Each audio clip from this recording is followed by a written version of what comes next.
أذكر سبحان الله مرة من المرات اتصل بشخص قال لي: يا شيخ أنا سافرت إلى إحدى البلاد. يقول: أنا رجل عفيف لست يعني صاحب منكرات. يقول: سافرت إلى إحدى البلدان. يقول: فأنا وصاحبي في الشقة. يقول: ولسنا من أصحاب ممن يذهبون إلى المراقص والبارات والفواحش يقول: لكن طرق علينا الباب فتاتان. يقول: ففتحنا وأغوانا الشيطان فوقعنا في الفاحشة بهما. يقول: والله يا شيخ المسألة كلها وقت يسير والشيطان لعب بي وتبت واستغفرت بعدها. يقول: فلما رجعت إلى بلدي لاحظت بخروج بعض القروح وبعض الحبوب حول منطقة الذكر، فذهبت وفحصت في المستشفى فإذا أنا مصاب بمرض جنسي خطير. يقول: كل يا شيخ من مرة واحدة. فيقول: الآن أنا أخذ، بكى في التلفون، يقول: يا شيخ أنا الآن أخذ علاجات وكذا لكن ما في فائدة. ثم قال لي الذي جعله يتصل بي، أنا لست طبيبا يتصل بي، قال لي: سبب اتصالي عليك أن الحادثة مضى لها الآن 3 سنوات وأنا الآن تبت والله لم أقارب هذه الأمور، لكن الناس لا يعلمون أني واقع في هذا، وأمي كل يوم الثاني تقول: يا ابني تزوج يا ابني تزوج، فهل يجوز أن أتزوج؟ قلت: لا والله ما يجوز أن تتزوج، هذا يا أخي إفساد للمرأة ومسكينة قال: لا يا شيخ هو لا يؤثر إلا فترة هيجانه وفي حبوب تخفف منه. بدأ يبحث لي عن مخارج لأقول له يجوز. قلت: لا والله ما يجوز أن تتزوج، وهذه عقوبة الله تعالى لك، تبقى أعزب طول حياتك واستغفر وتب. فوضع السماعة وانتهت المكالمة.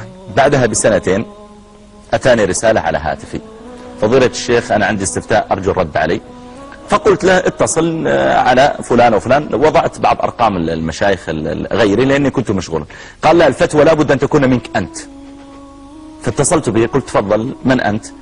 قال: يا شيخ هناك شخص خطب أختي، أو قال خطب خالتي أو كذا، يقول وهو رجل عاقل ويعني ويظهر عليه أنه يعني خير، فزوجته. يقول: الفتاة التي تزوجها حافظة لكتاب الله بنت صالحة. يقول: بعدها ب4 أشهر اكتشفنا أن عندها مرض جنسي خطير عند البنت.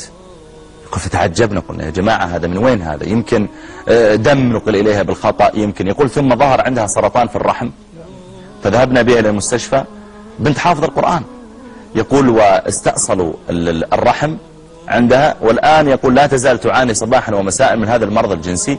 ثم اكتشفنا أنه من زوجها، وقال لما قلنا له: ليش ما أخبرتنا قبل؟ قال: أنا والله سألت الشيخ محمد العريفي وقال لي يجوز أن تتزوج. يقول: فهل أنت أفتيته بهذا؟ قلت: لا وربي والله ما أفتيته، وفعله محرم. شوف يا جماعة، هذا بسبب هذه وقفت عليها بنفسي. ولو أذكر لكم ما قرأته ربما في الإنترنت وما قرأته في الكتب والقصص وما حدثني به بعض الأصدقاء من الأطباء والدعاة لوجدتم من ذلك عجبا. لكن إذا كان هذا يا جماعة فقط بفاحشة واحدة، يعني مثل ما قال ابن الجوزي: رب خطيئة ساعة تورث حزنا طويلا. فقول الإنسان والله أنا سوف أتوب، أنا سأستمتع بشبابي، أنا ممكن تستمتع بشبابك بلعب كرة، تستمتع بشبابك بسباحة، بضحك مع الشباب، سفر يمين يسار، يعني ما في متعة بالشباب إلا بزنا وشرب خمر. هل المتعة وقفت على هذا؟ يا أخي احنا استمتعنا بشبابنا والله الحمد، يعني اللهم لك الحمد. أنا يعني ملتزم منذ أن كنت في أولى متوسط، منذ أن كان عمري 12 سنة 13 سنة، ونشأت حلقات تحفيظ قرآن وحفظت القرآن مبكرا، ومع ذلك مستمتع بحياتي ولله الحمد. لم يقع العبد في فاحشة وشرب خمرا أو دخل إلى مرقص. السينما اللي يتحدثون عنها الآن والله عمري ما دخلت ولا أدري إيش